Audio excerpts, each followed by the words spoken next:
Car accident में पति की मृत्यु के बाद कमला पर तो जैसे दुखों का पहाड़ टूट पड़ा था। कमला को दो बेटियां थीं, जिनका पालन पोषण और पढ़ाई की जिम्मेदारी अब पूरी तरह से उस पर आ चुकी थीं।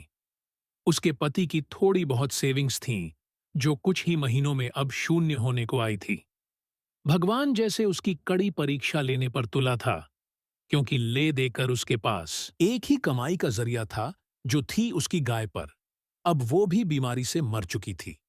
कमला को दिन रात बस यही चिंता सताने लगी कि अब आगे का गुजारा कैसे होगा, कैसे मैं अपने दोनों बच्चियों को खाना खिला पाऊंगी और कैसे उनको कपड़े लत्ते दिला पाऊंगी या स्कूल भेज पाऊंगी।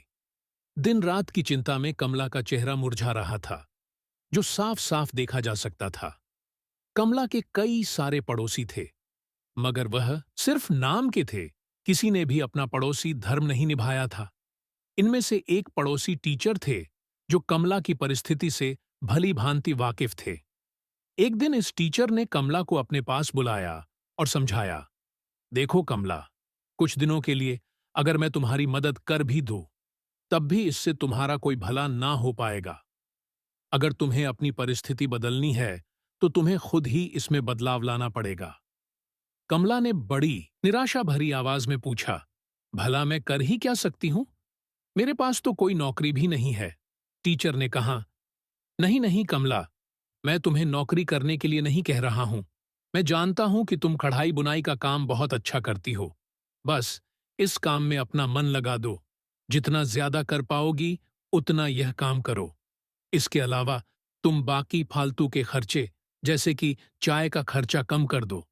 इसकी बजाय तुम लोग दलिया का पानी उबाल कर पी सकते हो। इससे चाय से होने वाले नुकसान से भी बचोगे। और दलिया का पानी, जो सेहत के लिए अच्छा होता है, ये तुम्हें और कई बीमारियों से बचाएगा। और इस तरह से तुम थोड़ा थोड़ा पैसा बचाकर अपने लिए फिर से गाय खरीद सकती हो और अपनी रुकी हुई जीवन की गाड़ी को आगे बढ़ा सकती है। कमला को इस भले शिक्षक की बात में कुछ दम लगा। उसने वैसे ही किया जैसे इस टीचर ने उससे करने के लिए कहा था, और देखते ही देखते 1 साल बीत गया। साल के अंत में कमला के पास इतने पैसे बच गए थे कि वह एक गाय खरीद सके। कहानी की सीख दोस्तों, जिंदगी में सुख दुख उतार चढ़ाव आना बहुत ही सहज बात है। सुख आने पर हमें होश में रहना चाहिए, और दुख आने पर हमें अपने आप को संभालते हुए उससे निकलने का रास्ता ढूंढना चाहिए। बस इसी तरह जीवन आगे बढ़ता है। आशा है कि आपको ये विधवा का संघर्ष कहानी पसंद आई होगी। आपको ऐसी ही इंटरेस्टिंग कहानियां पढ़ने के लिए कहानियां पर क्लिक कीजिए।